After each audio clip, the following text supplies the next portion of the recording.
Fala, águias! Sejam bem-vindos a mais um episódio. Eu sou a Érica Batista, host do EBcast. Hoje estou com mais uma convidada especial, a Gabi Poubel. Gabi, seja muito bem-vinda. Oi, muito obrigada. Ela que é lançadora. Nós iremos falar hoje sobre os bastidores de lançamentos digitais. A Gabi vai explicar um pouco sobre, para quem não sabe o que é lançamento, a Gabi vai falar um pouco das estratégias dela sobre os bastidores, né, Gabi? Isso, estamos aqui para contribuir com a audiência, explicar um pouquinho sobre os bastidores, né, de quem fica ali nas trincheiras do mercado digital, que não é só o palco, né, existe muitos profissionais ali nos bastidores, e o lançador, a lançadora é um desses profissionais, que é a minha profissão hoje em dia. E vamos começar, eu queria começar sabendo como que você iniciou como lançadora. Legal. Eu tô no mercado vai fazer 4 anos. Nossa, o tempo passa rápido. Gente, E eu iniciei como gestora de tráfego. Eu iniciei fazendo, né, tráfego para negócio local, para e-commerce. Na verdade, eu comecei com negócio local, não me identifiquei muito no e-commerce. E logo ali, nos primeiros 2 meses, já migrei para tráfego de lançamentos. E com o decorrer do tempo, né, eu comecei a ser, de fato, a estrategista do lançamento, sem perceber e sem nem receber por isso. E depois eu, né, me aprofundando no mercado como lançadora, como estrategista, comecei a migrar o meu modelo de negócio. Então foi algo assim mais natural, né, para ser mais breve, e aí a gente vai se aprofundando nos detalhes da história. que legal. E hoje, como que você trabalha? Só para explicar um pouquinho, o lançador, no caso a Gabi, é aquela pessoa que lança alguém que é expert em um assunto. Então, se você é expert em, sei lá, de dar aula aí na academia, você é um personal, você é muito bom no que faz, a Gabi é a lançadora, então ela lança expert, né, Gabi? Exatamente. Então, o que é a profissão, né, de ser lançadora de especialistas no mercado? Existem os profissionais que são especialistas em algo. Então, às vezes, ele é um professor de português, a pessoa, às vezes, pode ser um personal de academia, como você mesmo falou, pode ser um dentista, pode ser qualquer pessoa que tem, de fato, uma especialidade mais profunda em determinado assunto, que quer se posicionar no mercado digital, ensinando outras pessoas. Então, essa pessoa, além de ser especialista no assunto, ela tem que ter a habilidade de ser professor também, para ensinar algo, pessoa que tem algo a ensinar. Então, eu já lancei diversos nichos no mercado, nicho de costura, arte em parede, investimento para as mulheres, posicionamento de marca, né, que é o meu noivo. Já lancei nicho de sono infantil, já lancei nicho de diversos nichos no mercado. E até hoje, qual foi o nicho, assim, que você não se identificou muito? O lançador de assunto específico? Por incrível que pareça, os nichos que eu menos me identifico são os nichos do próprio mercado digital. Sério? Aham, por incrível que pareça. Eu Nossa. gosto bastante de nichos específicos fora da área do mercado digital. Enfim, pode ser uma crença minha também, mas eu acredito que o mercado digital tá cada vez o lead, né? O lead é os contatos que a gente pega, né, para um lançamento, mais caro, precisa ter audiências maiores e as pessoas já estão mais blindadas na hora de se comprar também, sabe? Então eu tento fugir atualmente, pode ser que isso mude, né? Mas atualmente dos nichos do mercado digital. Eu prefiro lançar nichos mais tradicionais, do mercado físico. Gosto bastante de trabalhar com nicho de mães. Então, eu procuro esses outros nichos. E você percebe que é muito mais difícil de conversão, né? De converter esses leads do mercado digital. Exato. Não que não é um mercado bom e próspero. Eu acredito que é um mercado muito bom e muito próspero. Mas eu acredito que você precisa ter uma construção de base de audiência muito grande antes de lançar um produto. Então, porque existem muitos players muito grandes já no mercado que pegam determinadas fatias da audiência que lançam também, né? Então, você tem as concorrências ali muito dispareadas, né? Que tem produtos acessíveis também. Entendi. E o que você acha hoje em dia, assim, que é indispensável num lançamento? Acredito que um lançamento, a teoria dele, ela é bem fácil, bem prática, né? Um lançamento você tem que construir audiência, né? Construir a autoridade do especialista ali nas redes sociais, no mercado, construir a audiência, elevar o nível de consciência através do conteúdo e fazer uma oferta. Lançamento é isso. Basicamente, na teoria ali, né, bem superficial, é isso. Só que dentro disso existem várias etapas, muito trabalho, muitos profissionais envolvidos, que na prática daí se torna bem mais complexo do que a teoria. Eu tenho duas perguntinhas aí pra te fazer. Uma delas é como que você cria essa base de audiência? Claro que eu sei, eu sou gestora de tráfego, então eu sei como que é, mas eu quero te ouvir falar um pouquinho. Como que você cria essa base de audiência? A primeira pergunta. Então tá, a base de audiência, ela vem... Eu acho que primeiro, antes da base da audiência, a primeira coisa fala do posicionamento do especialista. Por quê? Pra gente construir a audiência, toda a audiência, ela se atrai por símbolos, né, que são emitidos por símbolos, e símbolos eu quero dizer desde um símbolo físico a símbolos de fala, tom de voz, roupa, cenário, tudo isso são algo que simboliza e que atrai essas pessoas. Então, por isso que eu sempre começo pelo posicionamento, né? Então, existe o estudo de mercado, existe o posicionamento, para que eu emita os símbolos corretos para atrair as pessoas corretas. Então, começando pelo posicionamento ali, aí sim a gente começa a fazer a produção de conteúdo, né? Então, já tenho o posicionamento definido, já tenho a persona que eu quero atingir, né? O público-alvo que eu quero atingir, e a gente continua com a produção de conteúdo. Fazendo várias produções de conteúdo, a gente faz as postagens, né? Normal, no Instagram mesmo, a gente prefere vídeo, né? Mas existem também posts, design, carrossel, etc. Mas até... entrar num parênteses aqui, eu sou não 100% contra, mas assim, eu não gosto de fazer produção de conteúdo só em design, porque a gente esquece que as redes sociais são uma rede de entretenimento. Então, as pessoas são pegas pelo conteúdo no entretenimento, mas elas não estão ali para aprender. Então, se o seu conteúdo está sendo muito técnico, se o seu conteúdo está sendo zero entretenimento, precisa ver isso, precisa mudar, porque as pessoas se pegam no entretenimento e depois a gente converte ela ali para o conteúdo técnico. Aí, fechando parênteses, a gente faz essa distribuição de conteúdo no orgânico mesmo, a gente avalia quais foram os conteúdos que mais deram resultados no orgânico e sobe no tráfego para distribuição de conteúdo. Então, muito da nossa verba para os lançamentos, elas são construídas na distribuição de conteúdo. Então, hoje não que existe... antecede o próprio aquecimento. O próprio aquecimento e a própria captação de gente para um evento. Então, a base da verba do tráfego, ela tem que ser na construção da audiência. O que eu tô vendo muito no mercado hoje, isso é muito importante falar, é que o público frio está convertendo cada vez menos. Menos, porque as pessoas precisam gerar identificação com o especialista, ter certeza de que aquele produto é para ela, ter toda essa conversão ali de consciência mesmo, né? Para que ela passe o cartão no final.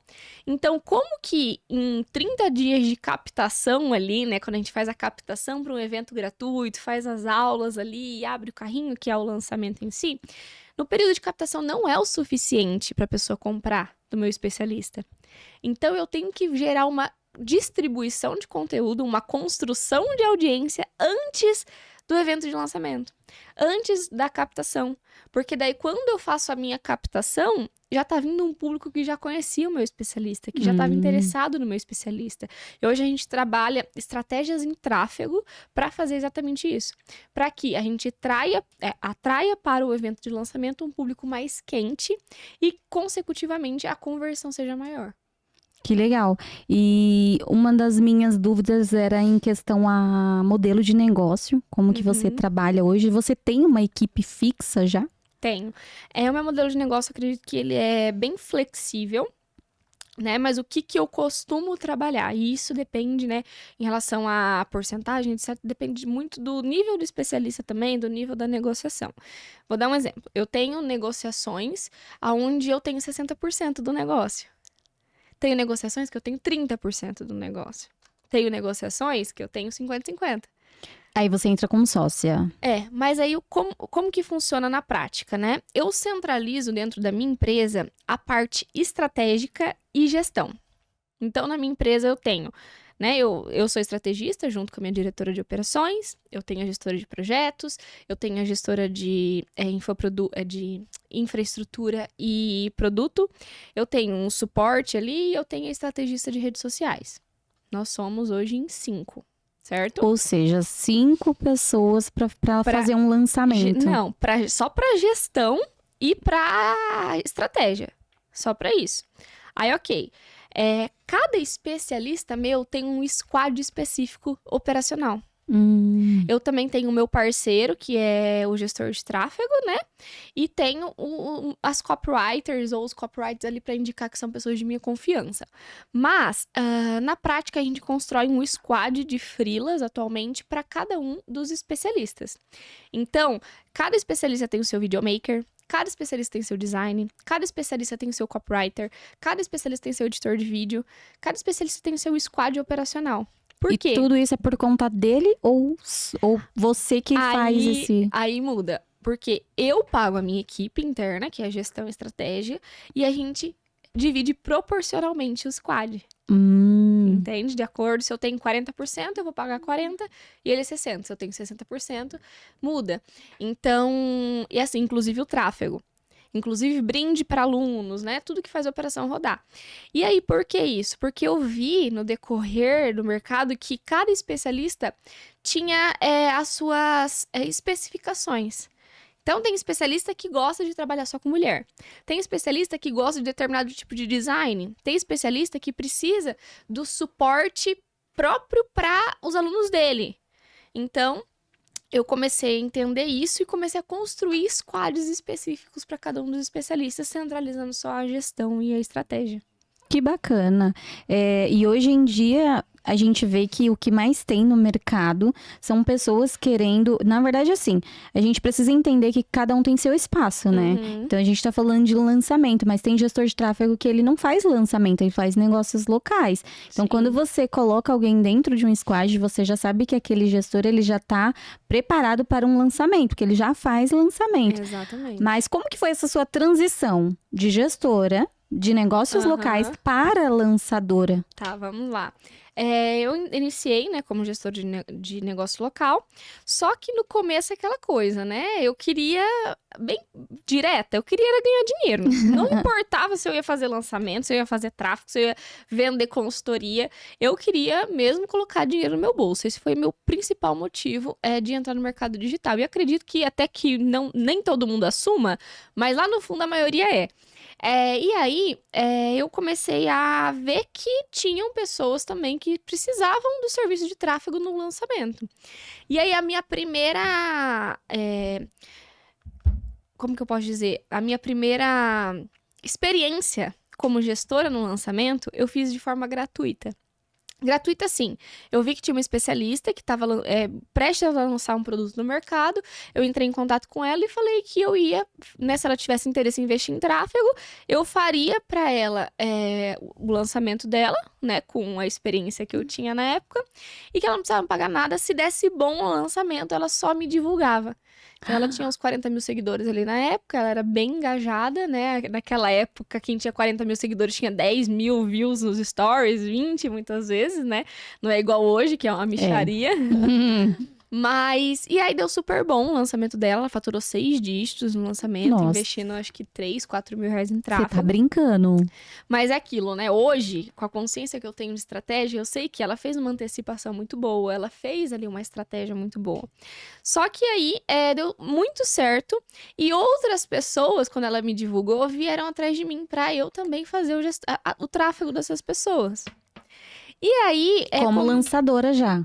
Como gestora de tráfego. Tanto que na época, né, como eu cobrava 20%, né, do bruto ali, cadastrado na plataforma, e eu... você não cobrou fixo, mas o não, que ela... dessa não.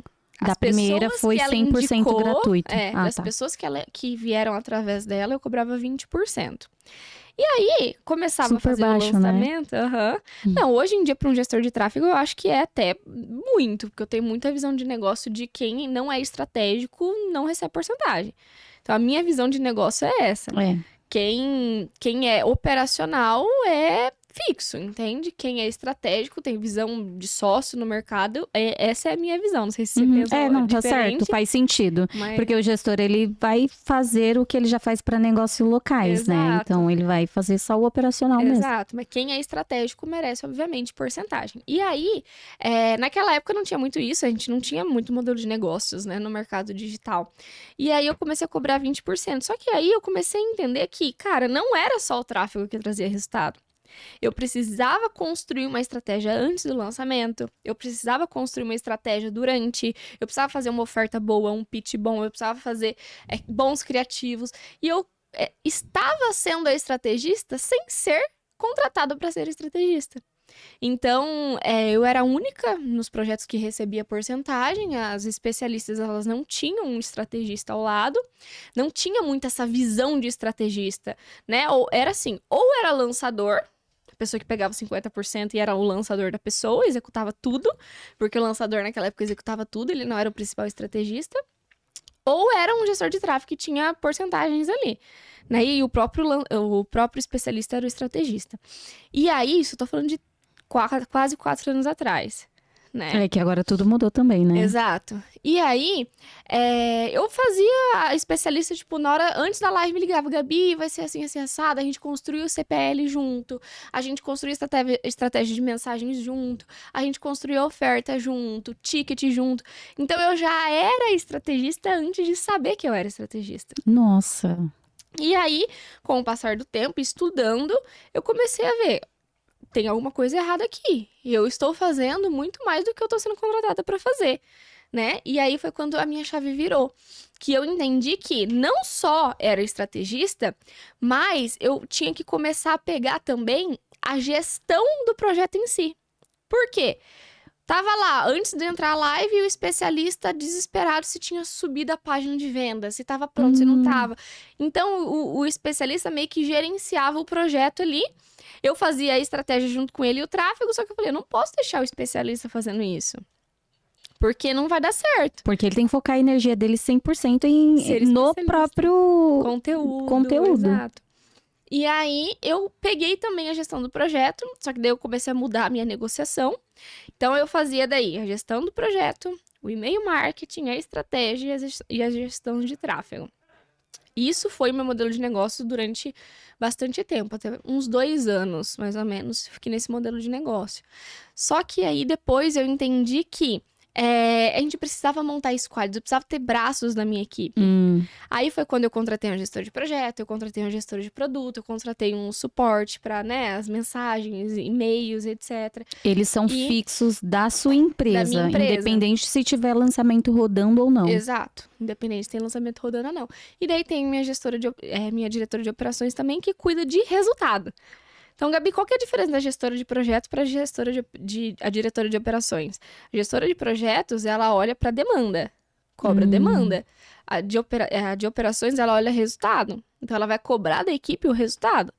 E eu cobro dela o resultado, do mesmo jeito que o especialista cobra de mim o resultado. E aí, eu monto toda a estratégia, ela vai lá, né, passa para a gestora de projeto para executar com todo o time, em cada um tem seus squads, e a gente toca a operação assim hoje. Então, foi aos poucos que eu fui migrando, né? Então, eu fui migrando o modelo de negócio aos pouquinhos, aos pouquinhos, aos pouquinhos. Então, hoje você não trabalha com um modelo de negócio fixo, depende muito do especialista, né? Hoje o modelo de negócio fixo é o meu squad fixo e o squad do especialista montado a partir do que ele necessita. Esse hoje é o meu modelo de negócio. Só que a negociação varia. E por que a negociação varia? Vou dar um exemplo. Vamos supor que chega um especialista para mim, que ele lançou umas 2 vezes só, não teve um faturamento tão alto, sei lá, 100 mil ali de faturamento, e ele não tem tanto dinheiro assim para investir em tráfego, ele não tem tanto dinheiro assim para colocar na equipe disponível atualmente. Você concorda comigo que vai ser diferente de uma negociação com um especialista que tem, sei lá, nas costas 500 mil de faturamento em lançamento, que já fez vários lançamentos validados, que tem dinheiro para investir? Eu não posso fazer a mesma negociação, porque é não é espalhado. mesmo. Eu estou entrando com muito mais energia em um projeto, com muito mais dinheiro em um projeto, do que no outro. Porque um precisa do meu dinheiro e precisa muito mais da minha energia. O outro já tá um negócio melhor, né? Não que esse não possa evoluir pro outro. A gente busca que evolua. Só que daí a negociação não muda depois. Uhum. Entende? Então... Você pega o modelo, vai até o fim Exato, até o fim. com o mesmo modelo de negócio. Exato. Outra coisa que eu ia te perguntar é em relação... É claro que depende muito, isso eu tenho consciência, mas se tratando de valores, hoje em dia, a partir de quanto um especialista já consegue ser lançado? Valores investidos em tráfego, você No fala? contexto geral, quanto em média... Claro que depende muito de especialista para especialista, mas digamos que um especialista que ele vai fazer o primeiro lançamento dele, ele vai construir base, ele vai construir audiência, ou às vezes ele já até tem uma audiência boa, porém ainda é pequena, Uhum. mas ele não tem noção ainda de quantas pessoas precisam na equipe, ele não tem noção ainda de quanto ele tem que investir nesse projeto. Então, quanto você diria para iniciar um projeto desse? Hoje em dia já é bem diferente de antes, né? Antes, qualquer, sei lá, 5 mil reais, 3 mil reais você conseguia. Hoje em dia, se for fazer um projeto com a minha empresa, tá? Porque a gente coloca os squads separados. E daí eu vou dar outra alternativa para quem não tem a condição de fazer um lançamento com o meu modelo de negócio, tá? Que é o seguinte, hoje a gente pensa, a gente tem que contratar um copywriter. Eu não contrato ninguém júnior, ou é pleno ou é sênior. Então a gente tem que contratar um copywriter, a gente tem que contratar, a gente tem que pagar, né, os gestores de projeto, não, os gestores de tráfego para esse squad. A gente tem que pagar um design, um videomaker, a gente tem que pagar um editor de vídeo. O básico para a gente iniciar com o projeto. E isso tudo a gente racha de acordo com a negociação. Certo? E aí, esse squad, em média, fica em torno de 20 a 25 mil reais. Pessoas plenas, não são nem sênior. E é exatamente o que eu pensava, só que pegando... Exato. É. Só que depende da negociação. Então, por exemplo, Gabi, eu não tenho a condição de arcar com tudo isso. Beleza, então eu vou arcar com 60% da equipe, você com 40%, porém vou ter 60% também dos investimentos. Tráfego, tá? Um valor ok que eu gosto de trabalhar, pelo menos 10 mil reais. Por quê?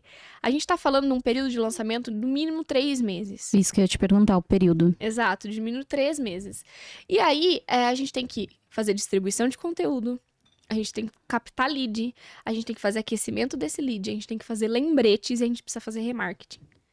São 5 tipos de campanha, no mínimo, para usar essa verba, durante 3 meses. Então, seria 10 mil durante 3 meses. Aí Exato. faz a distribuição Isso, ali assim, da verba. no mínimo mesmo, porque assim, menos que isso fica muito pouco. Gabi, eu não tenho esse valor, pra galera mais iniciante aí que tá assistindo a gente. Gabi, eu não tenho esse valor, mas eu tenho muita vontade de me lançar. Aí, o que eu indico?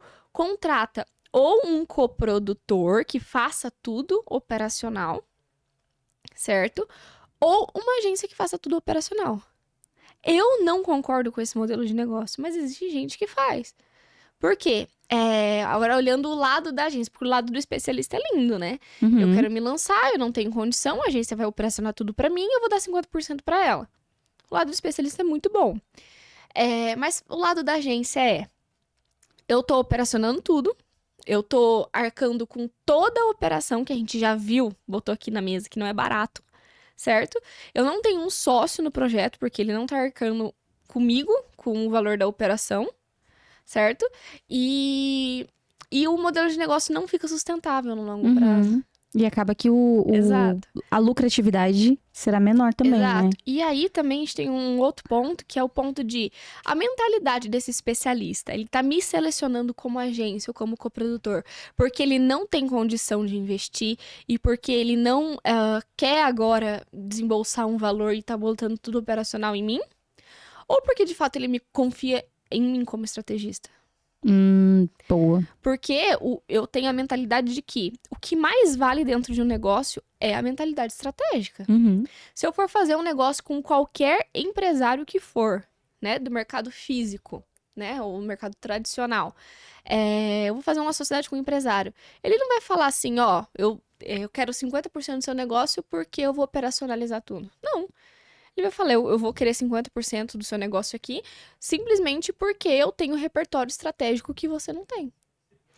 Então, aí você acaba, na verdade, no mercado, no contexto geral, mercado digital, você paga pelo que a pessoa sabe, né? Exatamente. Pelo know-how daquela pessoa.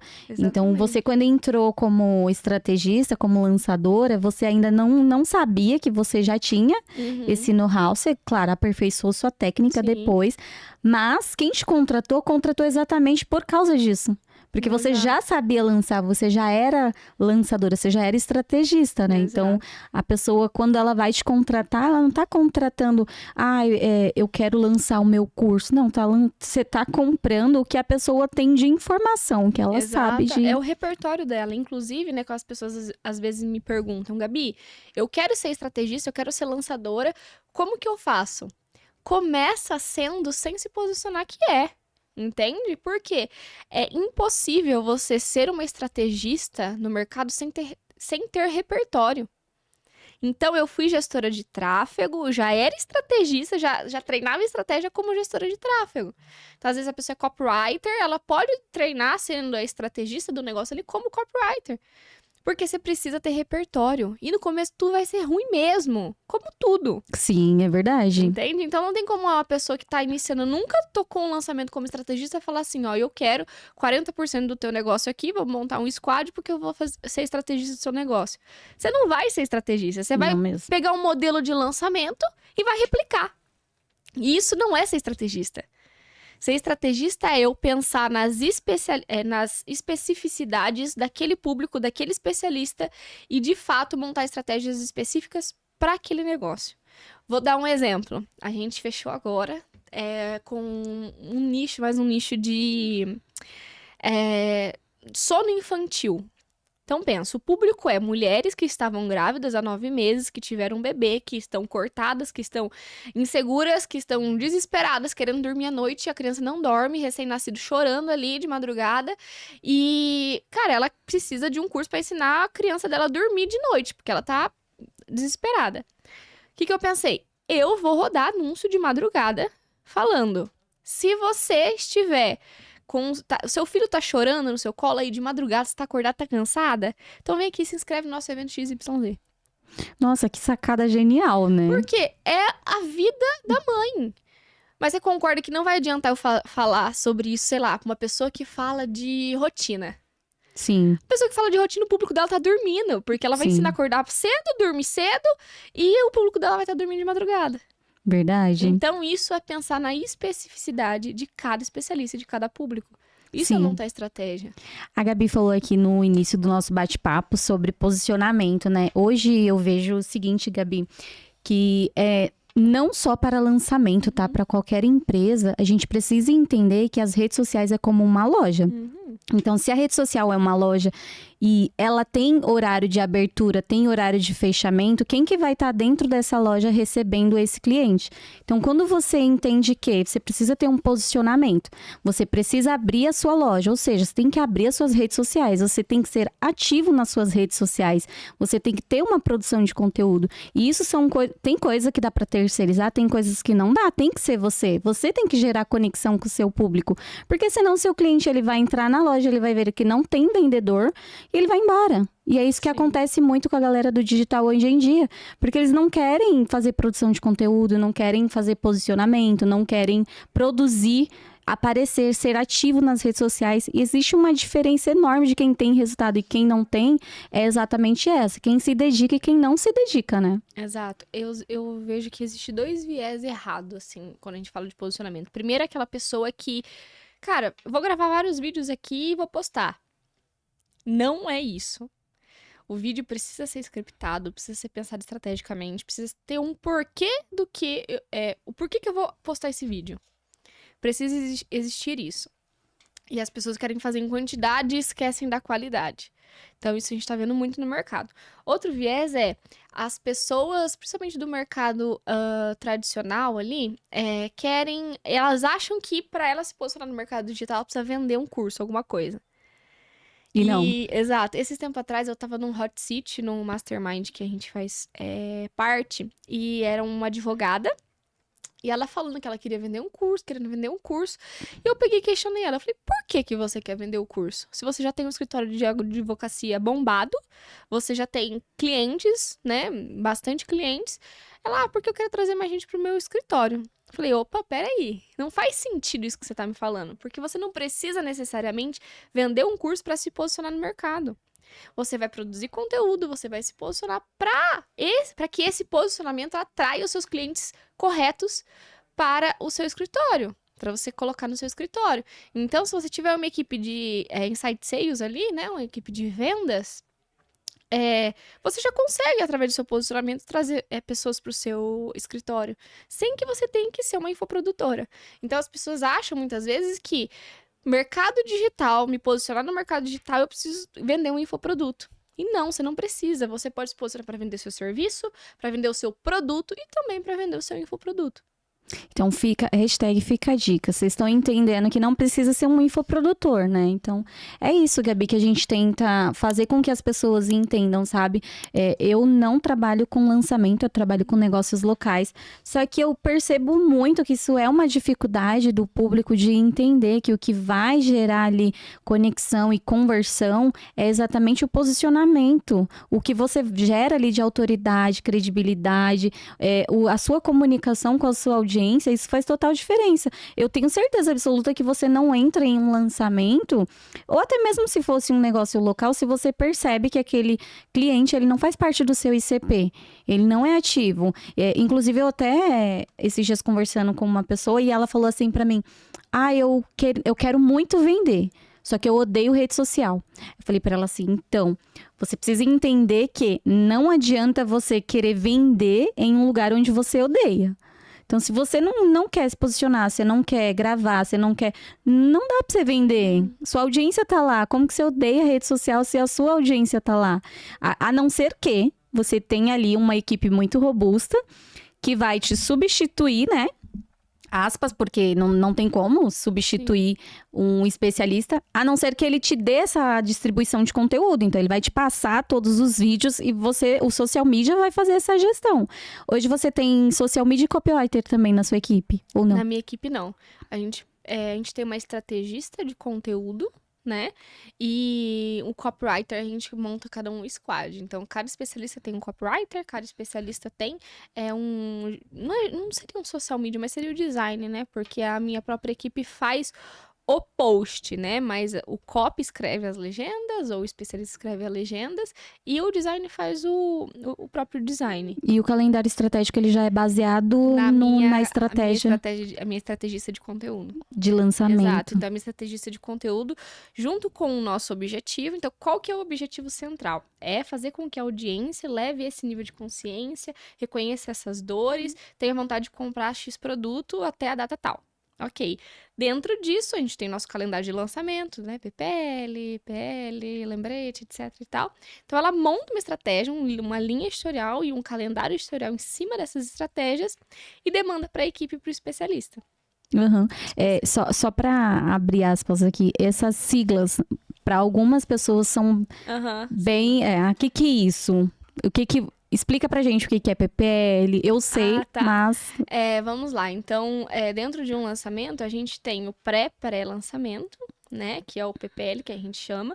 Que é ali o burburinho ali de que tá rolando, né? O lançamento, de que vai ter um evento, né? A produção de conteúdo ali. Depois nós temos o lançamento, que são os dias de evento, né, de lançamento. Nós temos que é o PL, né, que é o pré-lançamento, que são os dias de evento, o lançamento, que é o dia de abertura de carrinho, né, e o pós-lançamento ali, que são depois que finaliza. Ah, tá. Gabi, conta aqui pra gente, eu tenho certeza que você já teve muita experiência com isso. O que já deu de errado no momento de lançamento. Porque a gente sabe que assim, ó, se o gestor de tráfego não abrir tudo certinho nas datas ali do calendário estratégico, pode dar muito ruim. Mas Sim. conta pra gente, o que você já passou, assim, de aperto? Uma vez eu passei um aperto, quando eu tava iniciando ainda, eu tinha uma viagem pra ir, e eu ia viajar de madrugada e eu tinha que subir umas campanhas, né, dentro de um lançamento. E aí, eu subi as campanhas mais de madrugada ali, eu não funciono de madrugada, depois disso eu falei assim, eu não vou mais trabalhar de madrugada. A gente só conta os fufu, né, as coisas boas, agora os perrengues, As redes sociais é tudo muito lindo. E aí, eu peguei e programei umas campanhas de tráfego, de abertura de vagas, sendo que a vaga não tinha aberto. Ai, Aí o especialista me mandou mensagem, né? E putaço, tipo, super de cara, né? Com razão por essa negligência. E tava lá a cara dele rodando vagas abertas e não tinha vagas abertas Nossa, nenhuma. acabou com a estratégia, né? Aham, sorte Claro que dá pra recuperar, mas, Sim. meu, se o pessoal vê lá vagas abertas, já era. Se a sua audiência tinha um nível de consciência menor, ali já tá vendo que você vai lançar um curso. Exato. Que hoje em Aí dia todo mundo já ficou sabe, umas né? 6 Tá fazendo horas. live e vai lançar curso. Exato, ficou umas 6 horas ali falando de vagas abertas até eu conseguir desligar a campanha. Já esqueci também campanha de estou ao vivo ligada. Então, Ai, meu Deus. tipo assim, fazia um dia lá, já tava estou ao vivo, e a live tinha acabado, já fazia mais de 12 horas, então já quando passei esse perrengue. E eu passei um perrengue esse ano, no começo desse ano, pela minha própria soberba de achar que eu sabia demais. Então, isso aqui é muito interessante falar também, porque quando você tá iniciando, é aquela coisa, né? Só se afoga quem sabe nadar. Porque quem não sabe, né, tem mais cautela, tem, enfim, estuda mais, sempre, né, quer dar o seu melhor. E aí eu fui a pessoa que me afoguei sabendo nadar. Então, a minha soberba, ela, né, me trouxe a esse lugar. Em janeiro a gente fez 5 lançamentos e um deles deu prejuízo. E aí, o que rolou? Era um nicho novo no mercado, o especialista nunca tinha lançado. Eu nunca tinha lançado aquele nicho. Qual que né? era o nicho? Pode falar? Não vou falar o nicho, não sei Ah, se então vocês tá vão bom. saber. E aí, era um nicho novo no mercado, ela nunca tinha lançado, eu nunca tinha lançado nesse nicho. E por mais que a gente fez a pesquisa de mercado, a gente fez, né, pesquisa de audiência, a gente montou toda a estrutura, a estratégia ali. Só que eu não me atentei aos detalhes. O posicionamento atraía muito ticket mais baixo. A linguagem que a gente utilizou nos criativos atraía ticket mais baixo. E a especialista era muito seca para uma audiência muito carente. Nossa. E aí, a gente acho que teve uns 15 mil. Esse foi o que deu prejuízo. Foi 15 mil de prejuízo, por mais que foi uma verba menor ali. Mas... Só de vocês ou distribuído? Não, nos dois, né? No geral. No geral. 15 mil de prejuízo no geral. E aí ficou um aprendizado pra mim, né? Então, assim, eu achava que eu não iria passar por isso. Né? Já tava quase 4 anos no mercado, mais de 3 anos no mercado, já tinha experiência e tudo mais. E aí fica aí a lição mesmo, né? Pra gente nunca tirar a atenção. A gente sempre se atentar aos detalhes, a gente sempre saber que a gente precisa melhorar. A gente nunca deixar a soberba ficar acima, né? De tipo, eu já sei, comigo isso não vai acontecer mais. E aconteceu. E isso me trouxe uma lição muito grande, sabe? Então eu gosto também de compartilhar os perrengues para que as pessoas que estão no bastidor como estrategista, como especialista, analise, eu estou de fato dando o meu melhor? Eu estou atenta a todas os sinais? Então, fica aí também de lição pra galera que tá nos assistindo. Ó, aí você presta atenção no que a Gabi acabou de falar. Eu que já sabia, errei. Então é normal errar. Só que foi catastrófico, né? 15 mil. Mas assim, não foi tão, poderia ter sido mais. Mas é engraçado que a gente ia investir menos, o custo por lead tava baratíssimo, tudo lindo, sabe? No lançamento. Tava esperando, sei lá, uns 100 mil em vendas. né? Vocês E têm previsibilidade do sim, lançamento, tem. todos eles. Todos eles têm previsibilidade. E aí, no caso, deu 15 mil de prejuízo. Então, Nossa, meu Deus do céu. mas é isso. Gente, é eu quero pedir pra vocês, se vocês estiverem gostando do nosso bate-papo, deixem aí o seu comentário, fala o que você tá achando. Pode deixar sua dúvida também, que eu e a Gabi iremos responder, né, Gabi? Se você tiver uma história catastrófica aí também no mercado, compartilha com a gente. Compartilha com a gente, que a gente vai ler os comentários. Não esquece de se inscrever no canal, ativa o sininho das notificações. E eu vou fazer mais uma pergunta pra você, tá, Gabi? Fazer. Como que funciona também a renovação contratual? Porque, assim, o lançamento, ele dura 3 meses, no contexto geral. É claro que a galera não sabe que... Tem gente que não vai saber que um lançamento dura 3 meses, mas ele é só aquela semana do lançamento. Antes disso, tem um período, né, do lançamento 3 e a 4 após... meses, às vezes. E após isso também tem o período. Mas no contexto geral é 3 a 4 meses. Como funciona a renovação desse contrato? Tá. Você altera dependendo do resultado do primeiro ou não? Quando chega um especialista novo, geralmente a gente fecha 1 ou 2 lançamentos, né? De início. Então, Ou seja, o contrato 3 é de 3 a 4 meses ou de 3 a 6 meses. Ah, tá. Tá? Então, depende muito, né, do especialista, da negociação. E aí a gente geralmente fecha 1 ou 2 lançamentos. Depois disso, a gente renova o contrato para 1 ano. Então, todo o planejamento daquele ano, todos os lançamentos daquele ano são feitos desde o começo.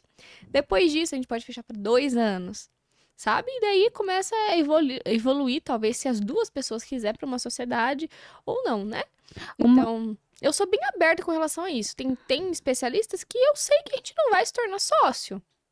Tem especialistas que eu sei que existe a possibilidade de sim. Porque é um relacionamento, né? Exatamente, entende? E eu sou muito tranquila com isso. Eu falo, né, que existe muito estrategista, lançador, galera do mercado digital, porque assim, querendo ou não, a bola toda fica com o especialista.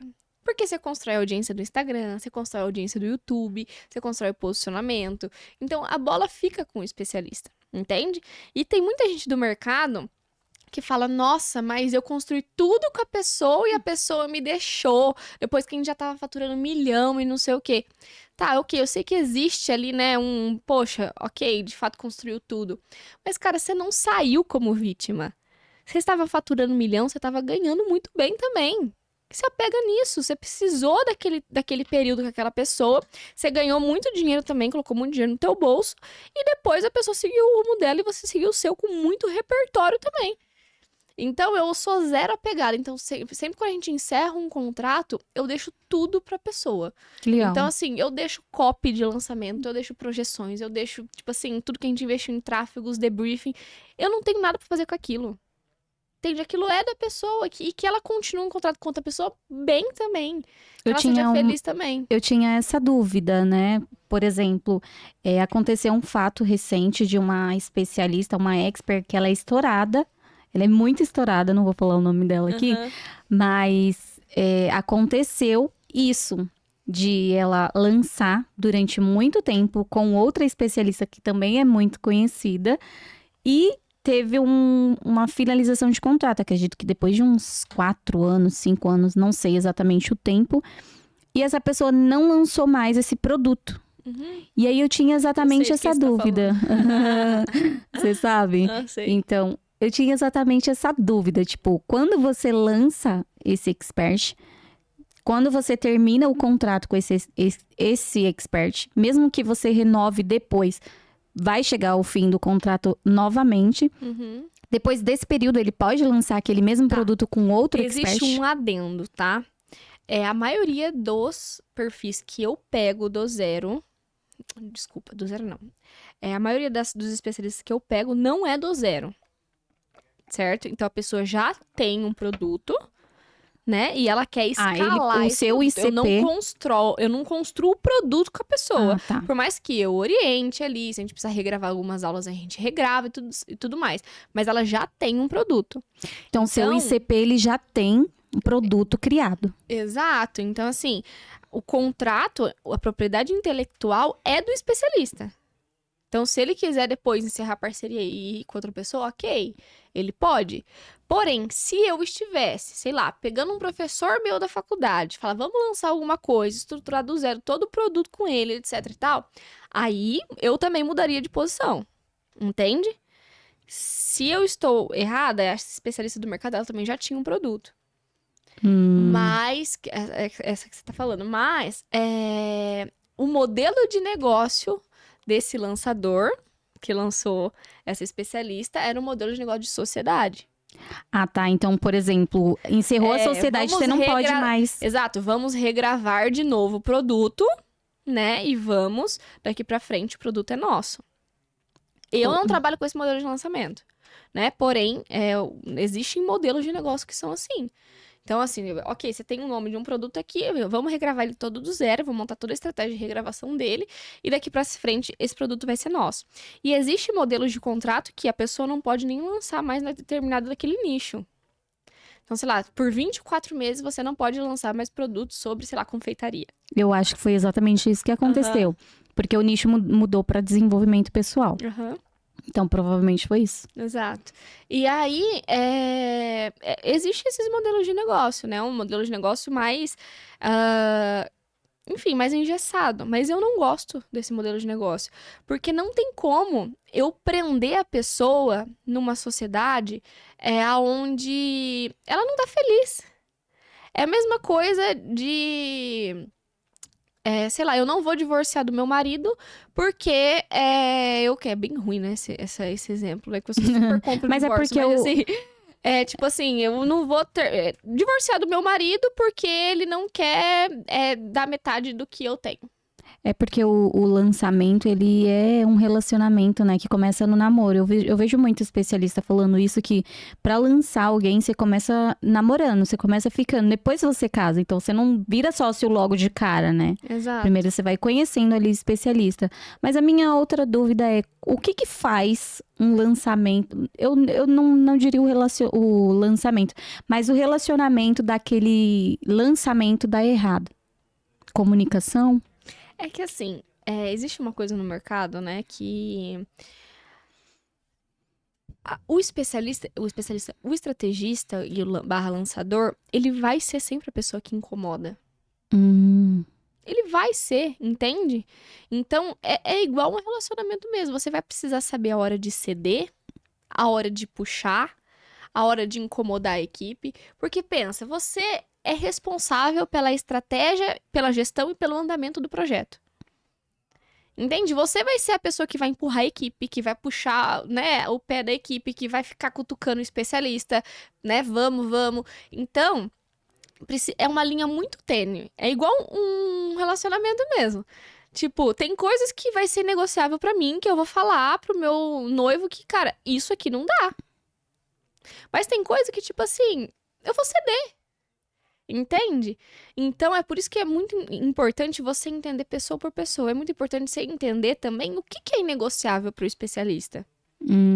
Sabe? E ceder aquilo, né? E também tem hora que eu vou ter que sentar e ter uma conversa. Ó, assim não tá dando. Vamos tentar mudar? Como que eu posso te ajudar? Então, eu acho que também o X da questão é sempre você se colocar como que eu posso estar te ajudando a melhorar isso? Ser um facilitador, né? Exato, ser um facilitador, não só do especialista, mas de toda a equipe.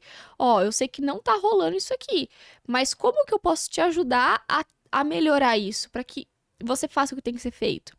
Ou também tem horas que vai chegar e falar assim, ó, isso aqui que você fez não é negociável. Isso aqui foi muito ruim e eu não vou aceitar isso. Então, é uma linha tênue, é relacionamento mesmo. Tem hora que você vai ter que puxar mais, tem hora que você vai ter que ceder, tem horas que... E uma coisa também, muito errada dos estrategistas, é não ouvir o especialista. Você precisa ouvir o especialista. Ninguém mais do que especialista vai conhecer sobre a audiência dele. Ele que tá na ponta, ele tá, tipo, dentro da trincheira ali, sabe, assim, vendo as respostas, conversando com a audiência, dando a aula pros alunos. Então, ele vai saber muito sobre a audiência dele. Você pode ser o pica das galáxias, o pica das galáxias de estratégia. Só que a estratégia nunca vem sozinha, porque se o especialista que conhece sobre a audiência, você tem que ouvir ele. Entendi. Na verdade, assim, eu sempre costumo dizer que a gente faz essa comparação, né? Porque, assim, tanto o lançamento quanto o produto físico, ele funciona basicamente muito parecido. Então, hoje, eu priorizo dentro da minha empresa o relacionamento. Eu busco ouvir os meus clientes de negócios locais. Eu busco ouvir a equipe dele. Tem coisas que dá para ceder, tem coisas que não. Mas a base de tudo, que a gente pode resumir esse podcast, é falar sobre relacionamento, né? Não Sim. adianta, não tem como você lançar alguém. E até por conexão também, às vezes a pessoa tem um gênio um pouco mais forte. Se você não souber ali ter um bom relacionamento com o seu cliente, eu mesmo já tive cliente que, ela me chamava de doida porque eu cobrava criativo pra ela. Então, tipo, você tem que saber lidar com algumas loucuras do especialista pra ter um bom relacionamento. E é como você falou, tem coisas que dá pra ceder, tem coisas que não. O ser humano, ele é tendencioso a sempre estar querendo defender o seu argumento. E quando a gente está falando em montar estratégias juntos, tomar decisões juntos, a gente tem que tomar cuidado com o nosso ego. Eu estou querendo defender isso de fato porque eu acredito que vai ser melhor para o projeto, ou eu estou querendo defender isso porque eu quero que as pessoas façam o que eu quero. Boa. Porque assim, a gente está no mesmo barco. Se o barco estiver afundando, os dois vai se afogar. Entende? Então não existe o ego é maior. Existe, será que isso aqui de fato é melhor para o projeto? Então acho que precisa existir essa mentalidade entre o estrategista, lançador e o especialista, de que estamos no mesmo barco. Se o projeto dá prejuízo, nós dois estamos ferrados, entendeu? Né? Estamos ferrados entre aspas, mas assim, é saber, estamos no mesmo barco. Então, isso, os nossos contrapontos aqui, os dois querem o bem do projeto. Então, o que vai ser melhor para o projeto em si? É sempre ter essa consciência de que, tipo, não é o meu ego que vai prevalecer, não é o ego do especialista, mas é o que é o melhor para o projeto. E quando a gente fala em melhor para o projeto, eu não falo nem só melhor de faturamento, mas é melhor também de qualidade de vida da equipe. Sabe? Então, isso vai desde negociar, sei lá, horário de reunião, horário que vai ser falado no grupo. Precisa existir uma qualidade Regra de vida, também. exato, para equipe e profissional. Então, não existe especialista ficar me ligando de domingo, 10 horas da noite. Sabe? A não ser que a Impor gente limites, esteja né? em PL. em evento de lançamento, mas, tipo, cara, isso aqui é fora dos limites, entende? Não tem qualidade de vida, então isso aqui também é negociável. Mas é o quê? Para o bem do projeto. Entendi. Legal. Nós estamos aqui já encaminhando para o fim. Eu vou pedir para a Gabi deixar um recadinho. Peguei ela de surpresa, mas antes eu vou quebrar o gelinho, tá? Para ela deixar uma mensagem para vocês, um recadinho para vocês. Mas, enquanto você pensa aí na mensagem, eu queria saber uma última informação, porque Tá assim, bom. se você está assistindo e pretende se lançar, se você se vê como especialista em algum determinado assunto e tem a intenção de lançar, só para aguçar ali a audiência, fala pra gente 2 cases, não precisa ser sucesso, porque é óbvio que isso vai brilhar os olhos de todo mundo, mas de investimento e ROI. É de que eu já faturei? Você Quanto fala? investiu e quanto a gente teve quanto vocês tiveram de... Tá. Eu tenho uma premissa no mercado que muita gente fala sobre faturamento, né? Então, em projetos a gente já faturou 7 dígitos, principalmente, né, com o mercado de eventos.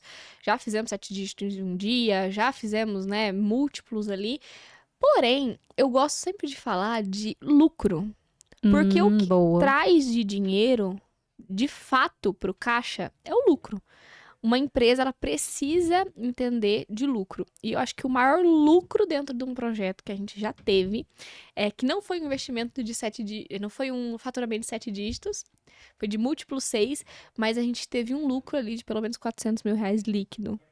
Lucro? Lucro Nossa. líquido. Então, ou seja, Então, assim, investido quanto? a gente investiu bem pouco, acho que foi R$ 8.000 em tráfego e voltou 450, alguma coisa assim. No lucro, gente, isso é assim, surreal. Exato, então assim, eu gosto que a gente olhe sempre pra isso, sabe? Qual Porque eu nicho? posso ter investido, sei lá, 800 mil e faturado 1 milhão, beleza, eu tô falando pra todo mundo, faturei 1 milhão, mas o seu lucro Não foi 1 milhão. não foi perto, né, do que você investiu. Então, Porque tem a fatia do bolo de todo mundo, né? Vai Exato. pro lançador, vai pro especialista, vai pro... Então, é uma pizza que cada um vai ficar com um pedaço da fatia. Exatamente isso. O nicho foi o mercado financeiro. Ah, Também não estava no mercado digital, né? Então, enfim, é isso. construiu do zero. A gente construiu do zero. Que legal. Do zero, zero. E agora deixa a nossa mensagem para a nossa audiência que está nos assistindo. Não precisa ser exatamente uma mensagem, pode ser um recado para quem está nos assistindo, seja expert, especialista. Então, deixa lá a sua Vamos lá. mensagem. Acho que o meu primeiro recado e ensinamento seria mais você que está tentando entrar, às vezes, no mercado digital, está querendo migrar, às vezes, né, de estrategista de bastidor para especialista, ou o contrário, né, ao contrário, eu queria que você parasse e, de fato, refletisse. O que você, de fato, quer? Por quê? Quando eu entrei no mercado digital, como eu falei no começo, eu queria ganhar dinheiro. Meu objetivo era esse. Então, eu fui gestora de tráfego de negócio local, eu fui gestora de tráfego de infoproduto, eu lancei minhas consultorias, eu lancei as minhas mentorias, eu vendi curso, eu fiz de tudo um pouco. Eu atingi o meu objetivo. Só que depois de um tempo, eu comecei a ver que, cara, não faz sentido, eu já tô ganhando dinheiro aqui. Mas o que de fato eu mais gosto de fazer? O que assim, se eu não precisasse mais de dinheiro, nem nada, o que eu continuaria fazendo só por prazer? Então eu me peguei nessa reflexão e entendi que de fato era ser lançadora, de fato era estar nos bastidores, né? Não que eu não goste de dar consultoria, eu gosto de dar consultoria, algo mais, né, próximo ali, ou sendo a estrategista da pessoa ali na própria consultoria, mas é trazer essa reflexão. O que você de fato gosta de fazer, que você faria por prazer ali mesmo, sem que você precisasse daquele dinheiro? Sei que às vezes é muito difícil e até impalpável se pensar nisso quando você precisa muito ainda do dinheiro, mas é se de fato parar e refletir, sabe? Não sair só executando, só reagindo, só reagindo, só reagindo. Porque eu fiz muito isso durante muito tempo, só reagia sem pensar. Então, te convido a refletir e pensar de verdade, de coração, 1, 2 dias ali, antes de tomar uma decisão. E depois que você tomar essa decisão, é seguir ela, é repetir, é repetir, é repetir. E ir fazendo ela até, de fato, dar certo. Acho que esse é o meu recado. Gente, que é assim, sensacional. Hoje a gente tem que trabalhar muito por propósito, né? Eu, quando iniciei na gestão de tráfego, eu estava falindo a minha própria empresa. Então, eu tinha uma empresa online, uma loja, e eu queria trabalhar com aquilo. Era o que eu de fato gostava e amava. E quando eu entrei para gestão de tráfego, eu também entrei com o mesmo pensamento, de fazer com que a minha empresa ganhasse dinheiro. E eu fiz o oposto. Quebrei ela mais ainda, porque virou uma bola de neve. Você que foi gestora, já sabe como que é. E aí, quando eu peguei paixão por gestão de tráfego, eu comecei a ver resultado nas empresas, eu cresci o olho no dinheiro. Então, eu pensava, eu quero mais dinheiro, eu quero mais dinheiro. E fiquei focada no dinheiro. Só que nesse percurso, eu entendi o seguinte, o dinheiro ele vem, só que ele também vai. E ele não aceita desaforo. Exato. Então, a gente começa a lidar com muito dinheiro. O dinheiro passa pela nossa mão, dependendo da pessoa, se não souber fazer gestão financeira, ele evapora mesmo. E aí você se pega pensando, o que eu tô fazendo da minha vida? Então faz muito sentido o que você tá falando. Hoje eu vivo por propósito. O dinheiro é consequência daquilo que eu estou fazendo dentro daquela empresa. Sim. Hoje me realiza, eu digo realização pessoal mesmo, ver cada empresa crescendo. Ontem eu tô fazendo um CRM manual para minha empresa no contexto geral, porque tem muito cliente que não tem CRM. E um dos clientes foi preencher essa planilha que eu fiz manual. Quando eu olhei o resultado dele, eu falei, meu Deus, é exatamente isso que eu queria ver. De ver o cliente investir por dia R$100 e faturar 100 mil, 200 mil. E eu falo, e aí você para e pensa, é isso que eu tô, é isso que eu preciso. É uma realização pessoal, porque você vê que a empresa tá crescendo. E quando você for escalar, pode ter certeza absoluta, porque você vai escalar. Porque a Sim. empresa cresceu, ela não é mais a mesma. Então, quando a gente trabalha com propósito e a gente vê que está cumprindo o nosso propósito dentro daquela empresa, eu me vejo como um expert também. Então, quando eu estiver nessa posição de ver vida sendo transformada, eu vejo meu público como feminino, de ver mulheres sendo transformadas, isso é viver um propósito, e o dinheiro é consequência disso. Sim. Então, é realmente isso que você Uma falou. coisa que é bom até a gente falar um pouquinho, assim, né? Já vamos encerrar, mas é sobre o propósito, que às vezes a pessoa se questiona, né? Qual que é o meu propósito, Gabi? Cara, não tem um propósito ainda. E você não vai ter mesmo, às vezes, no começo. Você descobre no meio do caminho. Exato, é algo que te chama, né? Algo que você, tipo assim, cara, eu tenho. Gosto mais disso aqui, né? Então, assim, eu aprendi isso há pouco tempo, inclusive, e de fato faz sentido, mas assim, cara, não se prenda. Qual que eu vou descobrir o meu propósito? Não, é no caminho. Você vai tender Vai acontecer a algo naturalmente. que você gosta mais e que te traz o sentimento de gratificação, sabe? Realização pessoal. Exato. Vou até dar um exemplo. A gente faz o evento, né, presencial do meu noivo, 2 dias de evento, e assim, é muito cansativo. É muito cansativa. No último dia a gente saiu de madrugada, tipo, 3 horas da manhã, carregando coisa, caixa pra levar pro escritório e tudo mais. Chegou em casa, assim, tipo, o corpo físico lascado, não aguentava mais. Só que, tipo, aquele sentimento de, tipo, gratidão, Dever felicidade, cumprido. sabe? Dever cumprido, tipo, fiz algo bom. Então, eu acredito muito que é isso.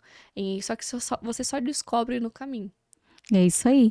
E eu quero que você deixe aí nos comentários o que você achou do nosso episódio. E mais uma vez eu vou te falar, não esquece de se inscrever no canal, de ativar os sininhos das notificações, porque os próximos episódios também estamos trazendo convidados sensacionais. Então, não esquece, ativa o sininho da notificação, segue a Gabi nas redes sociais, é @GabiPoubel, né? É @GabiPoubel. Com L no final. Isso. E o meu é Tráfego com Érica Batista. Então, se você quer aprender um pouco mais sobre gestão de tráfego, ou se você tem uma empresa, ou se você precisa de um gestor dentro da sua equipe, Tráfego com Érica Batista. E é isso, não esquece aí de ativar o sininho. Fiquem atentos aos próximos episódios e até a próxima. Tchau, tchau. Tchau, tchau.